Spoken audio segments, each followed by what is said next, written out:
Welcome to TRTV. నేను మీ అనిల్. తెలంగాణ ప్రజలారా మొత్తం చూడాల్సిన వీడియో. ఎవరైతే ఇందిరమ్మ ఇళ్ల కోసం వెయిట్ చేస్తా ఉన్నారో మీరైతే ఈ వీడియో కూడా మీరైతే పూర్తిగా చూసే ప్రయత్నం చేయండి. ఇంకా మీరు ఎవరైతే ఉంటారో వాళ్ళకి షేర్ చేయండి. ఎందుకంటే చాలా మంది వెయిట్ చేస్తా ఉన్నారు. కాంగ్రెస్ గవర్నమెంట్ వచ్చిన తర్వాత మాకన్నా సొంత ఇల్లు ఇస్తారేమో, ఇందిరమ్మ ఇల్లు ఇస్తారేమో. ఎట్లా కేసీఆర్ ఎట్లా హైదరాబాద్లో కట్టిండు, కొంతమేరకు హైదరాబాద్లోనే ఇచ్చుకున్నాడు. మరి ఈ గ్రామాలలో ఎక్కడ కూడా కట్టిన దాఖలాలు లేవు. కట్టినవి కూడా అడ్డికి పౌసరి ఇచ్చినట్టు ఇచ్చిండు. మరి పైసలకే ఇచ్చిండంట. మరి అప్పుడు కూడా ఏదైతే డబుల్ బెడ్రూమ్ కేసీఆర్ చేసిండు. మరి కాంగ్రెస్ అయినా వచ్చిన తర్వాత అయినా మాకు ఇందిరమ్మ ఇల్లు ఎప్పుడు అని వెయిట్ చేస్తున్న వాళ్ళు చాలా మంది ఉన్నారు. వాళ్ళ కోసం అయితే గవర్నమెంట్ కీలక ప్రకటన అయితే ఇచ్చింది. మరి దాని గురించి అప్డేట్ అయితే వచ్చింది.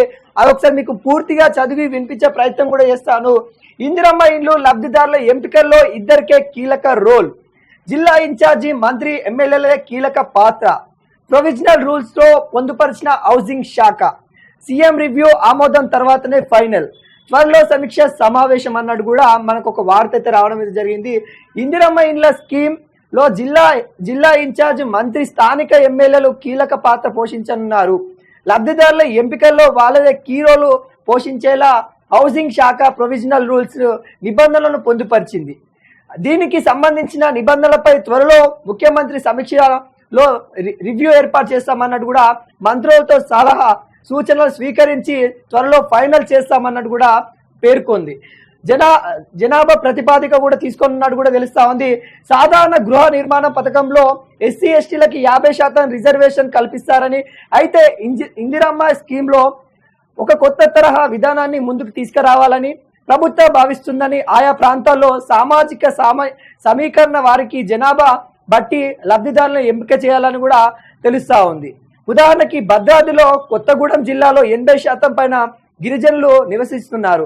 అక్కడ 1/70 చట్టం ప్రకారం గిరిజనుల నేతకు చేతల్లో భూమి ఉంటే ఆస్కారం తక్కువ ఉంది. హైదరాబాద్ లో పాత బస్తీలో ముస్లిం అధికంగా ఉంటారు. ఈ నేపథ్యంలో ఆయా జిల్లాలో కలెక్టర్లు సమతుల్యం చేసి నిర్ణయం తీసుకోవాలని భావిస్తా ఉన్నారు. రాష్ట్ర వ్యాప్తంగా 3.57 లక్షల ఇండ్లైతే మరి ప్రతిపాదకలు అయితే ఇవ్వాలని కూడా చెప్తా ఉన్నారు. అంటే మొత్తానికి ఏంటంటే వాళ్ళు చెప్పేది ఏంటంటే, మీ జిల్లా ఇన్ఛార్జ్ ఎవరైతే ఉంటారో, ఈ కాంగ్రెస్ సంబంధించిన మంత్రివర్గంలో ఎవరైతే ఉన్నారో వాళ్ళు, లేకుంటే మీ ఎమ్మెల్యేలు దానిలో కీలక పాత్ర ఉండబోతా ఉన్నట్టు కూడా తెలుస్తా ఉంది. మీకు అక్కడ ఏదైతే గిరిజనులు ఎక్కువ ఉంటే గిరిజనులకు ఎక్కువ ఇచ్చేసా, ఏదైతే అక్కడ జనాభా మీరు ఎంత ఉంటారో మీకు అన్ని ఇండ్లు అన్నట్టు కూడా కేటాయిస్తామన్నట్టు కూడా కీలక శాఖలు అయితే చెప్తా ఉన్నాయి. అదేవిధంగా ఇప్పటికే మంత్రులతోని సమీక్షించిన సీఎం రేవంత్ రెడ్డి మళ్ళీ ఇంకొక మీటింగ్ ఏర్పాటు చేసేసి ఇందిరమ్మ ఇల్లు ఏ విధంగా ఇవ్వాలనే ఆలోచనలో ఉన్నట్టు కూడా తెలుస్తా ఉంది. ఒకసారి ప్రొవిజనల్ రూల్స్ ఎలా ఉన్నాయో ఒకసారి చూసే ప్రయత్నం చేద్దాం. తెలంగాణకి చెందిన వ్యక్తి అయి ఉండాలి, సొంత స్థలం కలిగి ఉండాలి, దారిద్ర్య రేఖకు దిగువన ఉండాలి, సామాజిక ఆర్థిక సర్వే 2011లో ఇండ్లు లేని వారి పేరు నమోదై ఉండాలి, సొంత స్థలం దాని పూర్తి వివరాలు ఆన్లైన్లో పక్కాగా ఉండాలి, ఇంది వరకు ప్రభుత్వం నుంచి ఏ హౌసింగ్ స్కీము లబ్ధిదారులు ఉండకూడదు, స్థానికంగా ఇబ్బందులు ఎదురైన నేపథ్యంలో కలెక్టర్ నిర్ణయం తీసుకొని స్నేహపూర్వకంగా ఉండాలన్నట్టు కూడా తెలుస్తా ఉంది. లబ్ధిదారుల పేర్లు గ్రామ సభల్లో ప్రకటించి ఎటువంటి అభ్యంతరాలు లేకుండా చూసుకోవాలి. సొంత జాగా ఉండి వారికి ఆన్లైన్లో స్థలం ట్యాబ్ చేసి విధంగా ఉండాలన్నట్టు కూడా తెలుస్తా ఉంది. అంటే మీరు ఫస్ట్ ఏంటంటే తెలంగాణ వాసి అయి ఉండాలి, తెలంగాణ పౌరుడై ఉండాలి, తర్వాత దారిద్ర్య రేఖకు దిగువన ఉండాలి, ఇంకోటి ఏంటంటే ఏదైతే సొంతంగా ఇల్లు కట్టుకోవడానికి స్థలం ఉండాలి, అది ఆన్లైన్లో రిజిస్ట్రేషన్ అయి ఉండాలన్నట్టు కూడా క్లియర్ గా చెప్తా ఉంది. అదేవిధంగా 2011లో సర్వే ఏదైతే చేపట్టారో దాంట్లో మీకు ఇల్లు లేదు, అదే విధంగా ఆ సర్వేలో ఉండాలి.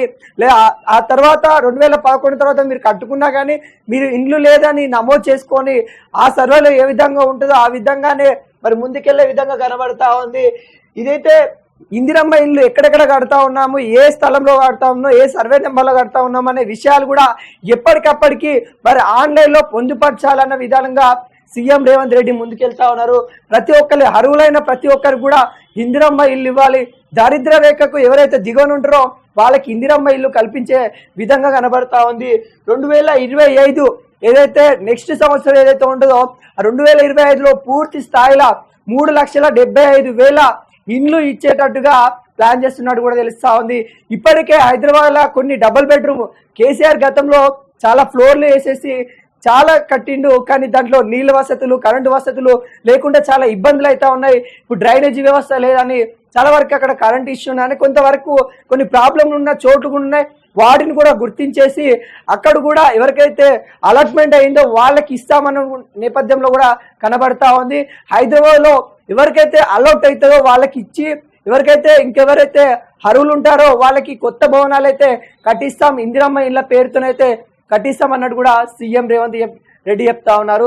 అదేవిధంగా మీ మంత్రివర్గంలో అంటే మీ జిల్లా ఇన్ఛార్జికి మరియు మీ ఎమ్మెల్యేకి కీ రోల్ పాత్ర ఉండబోతా ఉంది. మీ కలెక్టర్ సహా దానిలో ఇంక్లూడ్ అయి ఉంటుంది అన్నట్టు కూడా ఈ నేపథ్యం కనబడతా ఉంది. ఎవరైనా కానీ మొన్న ఏదైతే కాంగ్రెస్ సంబంధించిన 6 గ్యారెంటీల గురించి అప్లికేషన్ పెట్టుకున్నారో దాంట్లో ఇందిరమ్మ ఇండ్లు ఎంతమంది కావాలనే అప్లికేషన్లు వచ్చిరో దాంట్లో సర్వే చేపట్టి మరి ఇండ్లు ఇస్తామన్నట్టు కూడా నేపథ్యం కనబడతా